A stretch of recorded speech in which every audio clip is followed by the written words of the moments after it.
இப்போ நீங்கள் பல்வேறு பிரச்சனைகளை பாருங்கள், பல்வேறு யூனிவர்சிட்டிஸில் நீங்கள் வந்து இந்த மாதிரியான பெண்களுக்கு நடக்கக்கூடிய பிரச்சனைகளில் ஆண் மாணவர்களும் பெண்களும் சேர்ந்து தான் களத்தில் இறங்கி போராடுறாங்க. இப்படிப்பட்ட போராட்டங்கள் வாயிலாகவும் தான் ஜனநாயகப்படுத்த முடியும் அப்படிங்கிறது தான். ஸோ இந்த மாதிரியான அமைப்புகள் கட்டியமைக்கப்படணும். பெண்கள் அமைப்புகள் வந்து உருவாக வேண்டியது இருக்குது.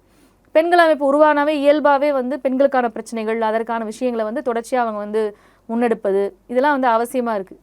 ஏன்னா இப்போ இன்றைக்கி வந்து வெறும் கராத்தே கற்று தரணும், இல்லைனா வந்து இந்த மாதிரி பேட் டச் குட் டச் தரணும், இதெல்லாம் சொல்லித்தரலாம் தப்புன்னு நம்ம சொல்லலை. அதெல்லாம் வந்து சொல்லித்தரலாம். ஆனால் அடிப்படையில் ஒரு ஆண் வந்து பெண்ணை பார்க்கக்கூடிய பார்வை அப்படிங்கிறது மாறாத வரை இந்த பிரச்சனைகள் வந்து நீடிச்சுட்டே தானே இருக்கும். இப்போ அதற்கு ஆணும் பெண்ணும் ஒரு பின்புலமாகவும் இருக்குது. ஆமாம் ஆமாம், முக்கியமாக வந்து இங்கே வந்து ஒரு நிலப்பிரபுத்துவ சமூகமாக இருக்குது, ஆணாதிக்க சமூகமாக இருக்குதுன்றது ஒரு முக்கியமான ஒரு விஷயமா இருக்குது.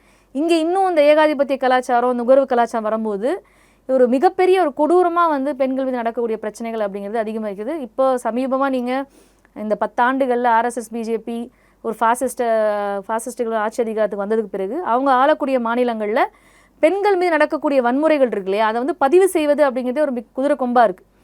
நீங்கள் ஒரு பெண் வந்து பாதிக்கப்படுறாங்க அப்படின்னு சொன்னால் அவர்கள் குடும்பங்களே வந்து அச்சுறுத்தலுக்கு உள்ளாக்கப்படுது. நீங்கள் குற்றவாளிகள் வந்து பாதுகாக்கப்படுறாங்க அப்படிங்கிறதெல்லாம் உத்தரப்பிரதேசம் போன்ற மாநிலங்களில், குஜராத்தில், இப்படி அவர் ஆளக்கூடிய மாநிலங்களில் ரொம்ப சீரியஸான ஒரு பிரச்சனையாக மாறி நிற்கிது.